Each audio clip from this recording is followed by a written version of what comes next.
7 ঘন্টা দাঁড়িয়ে থাকতে না পারেন, কেমনে করে হাসরের মাঠে 50,000 বছর দাঁড়িয়ে থাকবেন?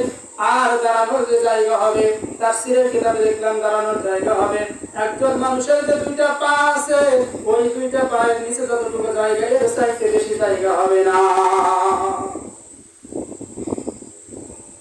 এবং বিশ্বনবী সাল্লাল্লাহু আলাইহি ওয়াসাল্লাম বলেন, এই দুনিয়ার মানুষেরা, ওই বিভীষিকা মুহূর্তে যে সূর্য তোমাদের তাপ দিচ্ছে 3,32,000 মাইল, যে সূর্যটা 9,32,000 মাইল থেকে উপরে তাপ দিচ্ছে, ওই সূর্যটা আধা বা 3 হাত বা 9 ইঞ্চি উপরে সূর্যের তাপকে 70 গুণ বাড়িয়ে দেওয়া হবে। ওই সূর্যটা মানুষদের কেমন ভাবে তাপ দিবে, তার মাথার মগজগুলো টকবক টকবক করতে থাকবে। কেমন অবস্থা হবে?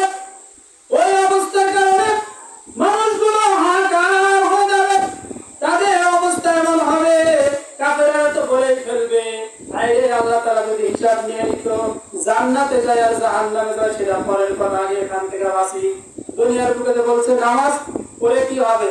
হ্যাঁ, নামাজের মতো নামাজ একদিন পড়লে যথেষ্ট। আর কিছু কিছু ইমানদার আছে যারা ভাই কি করে, নামাজ পড়ে কি পারে? মানুষ নবতের জন্য পাগল, বাকির জন্য পাগল না।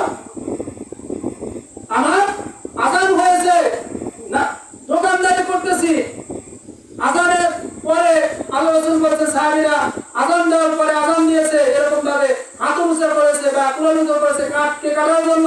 যে যখনই বলছে আল্লাহু আকবার, আল্লাহ সবচেয়ে বড়, তখন তারা কাজ কুরআনকে সামনের দিকে না ফেলে পিছন দিকে ফেলেছে, যারা বলে সুবহানাল্লাহ।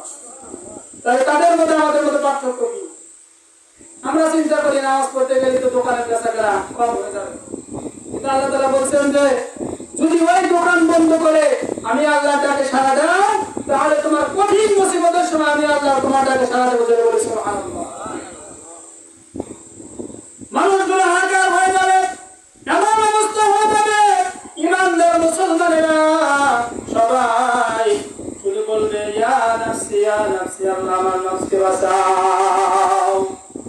এক পর্যায়ে মানুষজন চলে যাবে হযরত মুসা আলাইহিস সালাতু ওয়াস সালামের কাছে, চলে যাবে আমাদের আদি পিতা হযরত আদম আলাইহিস সালাতু ওয়াস সালামের কাছে প্রথমে যাবে, যে বলবে ও আমাদের আদি পিতা, আপনি তো আমাদের জন্মদাতা পিতা, আপনি তো আমাদের রূহানি পিতা, রূহান জগতে আমরা আপনাকে পিতা বলে জেনেছি। ও আমাদের পিতা, আপনি আর দেরি না করে তাড়াতাড়ি হাসরের এই বিভীষিকা মুহূর্তে আমাদেরকে হাসরের মাঠের আঘাত থেকে রক্ষা করেন। তাড়াতাড়ি রব্বুল আলামিনের কাছে গিয়ে বলেন, তিনি যেন হাসরের মাঠে বিচার কার্যটা শুরু করে দেয়, জোরে বলি সুবহানাল্লাহ।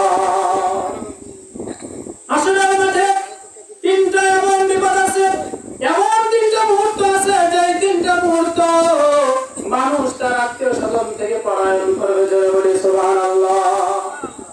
এমন 3টা মুহূর্ত আছে, যে 3টা মুহূর্ত মানুষ তার পিতা থেকে, ভাই থেকে, মা থেকে, বাবা থেকে, সবার থেকে পৃথক হয়ে শুধু নিজে বাঁচার জন্য চেষ্টা করবে, তাদের সাথে দেখা পর্যন্ত দিবে না। কেন? যদি একটা নেকি যদি কম করে, তাহলে যদি আমার কাছে চায়, তাহলে আমি তো নেকি দিতে পারবো না, আমারই অবস্থা কি? এই 3টা মুহূর্তের কথা পরে বলছি, আগে শোনেন। আদম নবীর কাছে যাওয়ার পরে আদম নবী বলবেন যে বুঝলাম তোমাদের কথা, কিন্তু আমি তো আল্লাহর কাছে গিয়ে কথা বলতে পারবো না। কারণ হলো রব্বুল আলামিন দয়া করে মায়াকে আমাকে সৃষ্টি করার পরে জান্নাতের ভিতরে দিলেন, একা একা ভালো লাগে না, আমার সঙ্গিনী দিলেন হাওয়াকে। দেওয়ার পরে আল্লাহ তাআলা বললেন না তাকরাবু হাযিহি শাজার, আদম সবগুলো ফল খাওয়ার সমস্যা নাই, কিন্তু গাছের কাছেও যাবে না, ফল খাওয়া দূরের কথা। কিন্তু শয়তানের প্ররোচনার পরে শয়তান আমাকে ফল খাইয়েছে, খাওয়ার কারণে আল্লাহ তাআলা জান্নাত থেকে আমাকে বের করে দিয়েছে, আল্লাহর হুকুম তো অমান্য করেছে। এখন যদি তোমাদের এই কাজ নিয়ে, তোমাদের এই হিসাবের কথা নিয়ে আল্লাহর কাছে যদি বলে আল্লাহ হাসরের মাঠে বিচার কাজ শুরু করে দাও, আল্লাহ বলবে আদম আগে তোমার হিসাব দাও, তখন আমি তোমাদের কথাই বলবো না আমার কথা বলবো, চলে বলে সুবহানাল্লাহ। আদম নবীর কথা বলে দেবেন, এরপরে চলে যাবেন নূহ নবীর কাছে, নূহ নবী পারবে না, ইব্রাহিমের কাছে চলে যাবে, ইব্রাহিম নবী পারবে না। একে একে এরকম করতে করতে যখন হযরত নূহ আলাইহিস সালাতু ওয়াস সালামের কাছে চলে যাবে, তিনিও পারবেন না। লাস্ট মুহূর্তে সবাই চলে যাবেন, আল্লাহর পয়গম্বর হযরত ঈসা আলাইহিস সালাতু ওয়াস সালামের কাছে চলে যাবেন, গিয়ে বলবেন, ও আল্লাহর নবী, আমাদের হাসরের মাঠে এই ভয়াবহ বিপদ থেকে আপনি রক্ষা করেন। তাড়াতাড়ি আল্লাহর কাছে গিয়ে বলেন, আল্লাহ যেন আমাদের হিসাব কার্যটা তাড়াতাড়ি করে দেয়, জান্নাতে যায় জাহান্নামে যায়, এটা আমরা পরে দেখবো। জোরে বলে সুবহানাল্লাহ। ঈসা নবী বললেন, আমি পারবো না, তবে তোমাদের কাছে আমি একটা পরামর্শ দিয়ে দিই, শোনো। আজকের দিনে কারো পক্ষে আল্লাহর সামনে গিয়ে কথা বলার সাহস নাই, কারণ আল্লাহ রাব্বুল আলামিনের 99টা নাম রয়েছে।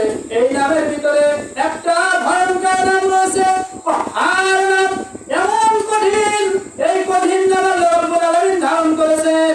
আজকে কারোর পক্ষে যাওয়া সম্ভব না, একমাত্র কেবলমাত্র শুধুমাত্র বিশ্বনবী মুহাম্মদ রাসূলুল্লাহ সাল্লাল্লাহু আলাইহি সাল্লাম যদি আল্লাহর সামনে গিয়ে কথা বলে, আমার মনে হয় আল্লাহ তাআলা ফেরত দেবে না। জোরে বলে সুবহানাল্লাহ। মানুষেরা চলে যাবে বিশ্বনবীর কাছে, গিয়ে বলবে, ও আল্লাহর নবী, সমস্ত পয়গম্বরকে বললাম, সবাইকে বললাম, আল্লাহর সামনে কথা বলার জন্য কেউ সাহস পাচ্ছে না। ও আল্লাহর নবী, আপনি তাড়াতাড়ি করে গিয়ে আল্লাহর সামনে বলেন, তিনি যেন আমাদের হিসাব কাজটা তাড়াতাড়ি শেষ করে দেয়। আল্লাহ নবী বললেন, ঠিক আছে, আগে আমি আল্লাহর কাছে জেনে আসি। আমি যদি আল্লাহর সামনে সুপারিশ করি, আল্লাহর কাছে কোনো কিছু আরজি করি, আল্লাহ তাআলা আমার আরজি মঞ্জুর করবে কিনা এটা আমি জেনে আসি। যদি আল্লাহ তাআলা আমার আরজি গ্রহণ করে মেনে নেয়, তাহলে অবশ্যই আমি তোমাদের জন্য আল্লাহর কাছে সুপারিশ করব। জোরে বলি সুবহানাল্লাহ। আল্লাহ নবী চলে যাবেন, চলে যাওয়ার পরে মাকামে মাহমুদের ভিতরে যেই জায়গাকে শুধুমাত্র কেবলমাত্র আমাদের নবীকে দান করা হয়েছে। জোরে বলি সুবহানাল্লাহ। বিশ্বের কোন নবীকে দান করা হয় নাই, শুধুমাত্র আমাদের নবীকে দান করা হয়েছে। তাফসীরে কিতাবের কামাল নবী ওই জায়গায় গিয়ে এত তাসবিহ পড়বে, এত কান্নাকাটি করবে, আর সেজদায় পড়ে বলবে, ইয়া হাবলি উম্মতি, ইয়া হাবলি উম্মতি। জোরে বলি সুবহানাল্লাহ। আল্লাহ তাআলা বলবেন, জিবরাইলকে বলবেন, জিবরাইল, আমার বন্ধু নিচের দিকে মাথা দিয়ে কি বলে একটু শুনে আসো। জিবরাইল শুনে এসে বললেন, ওগো আল্লাহ, আপনার বন্ধু উম্মতের জন্য পাগল, আপনার উম্মতের জন্য বিশ্বনবী নিচের দিকে মাথা দিয়ে শুধু বলছে, ইয়া হাবলি উম্মতি, ইয়া হাবলি উম্মতি, আল্লাহ আমার উম্মতকে বাঁচাও। আল্লাহ তাআলা বললেন, ওগো জিবরাইল, আমি আল্লাহ রাব্বুল আলামিন বিশ্বনবী সাল্লাল্লাহু আলাইহি ওয়াসাল্লাম আজকে যা বলে আমি তা গ্রহণ করব। জোরে বলি সুবহানাল্লাহ। আল্লাহ তাআলা বলেন, ইয়া মুহাম্মদ ইরফা রাসাকা সাল তুতি ওয়াশফা তুশফা। ইয়া মুহাম্মদ, ইয়া মুহাম্মদ, ইরফা রাসাকা, আপনি আপনার মাথা উঠান, সাল তুতি, আপনি যেটা বলবেন, ওয়াশফা তুশফা, আপনি যদি শাফাআত করেন, যার বিরুদ্ধে আপনি শাফাআত করবেন, যার জন্য সুপারিশ করবেন, আমি আল্লাহ রাব্বুল আলামিন কবুল করে নেব। জোরে বলি সুবহানাল্লাহ। তাহলে আমাদের নবী আমাদের জন্য এত কিছু করে, আর আমরা নবীর জন্য কি করি? নবীর জন্য কি করি? নবী আমাদের জন্য আল্লাহর কাছে সুপারিশ করবে, যদি ওই নবীর কাজ না করি সুপারিশ করবে? হ্যাঁ, বিশ্বনবী সাল্লাল্লাহু আলাইহি ওয়াসাল্লাম আল্লাহ রাব্বুল আলামিনের কাছে বলবেন, ওগো আল্লাহ, এই যে হাসরের মাঠে আমার উম্মতগুলো দাঁড়িয়ে আছে, ওগো আল্লাহ, আপনার কাছে আরজি পেশ করি, তাড়াতাড়ি করে এদের হিসাবের কার্যটা শেষ করে দেন। জোরে বলে সুবহানাল্লাহ। আল্লাহ রাব্বুল আলামিন মিজানের পাল্লা ওখানে নিয়ে আসবেন, নিয়ে আসার পরে সমস্ত মানুষের নেকিগুলো মাপা শুরু করে দিবেন। যার আমলের পাল্লা ভারী হবে, ওই ব্যক্তি জান্নাতি হয়ে যাবে। জোরে বলি সুবহানাল্লাহ। আর যার আমলের পাল্লা হালকা হয়ে যাবে, ওই ব্যক্তিকে বলা হবে, এ আমার গোলাম, ও গোলাম, আমি তোকে আদর করে বানাইছি, আমি চাই না তোকে আমি জাহান্নামে দিতে। একটা নেকি বা দুইটা নেকি শর্ট পড়েছে, এই দুইটা নেকি যদি কোথা থেকে তুমি আনতে পারো, তাহলে আমি আল্লাহ রাব্বুল আলামিন এই দুইটা নেকির কারণে তোমাকে জান্নাত দিয়ে দেব। জোরে বলি সুবহানাল্লাহ।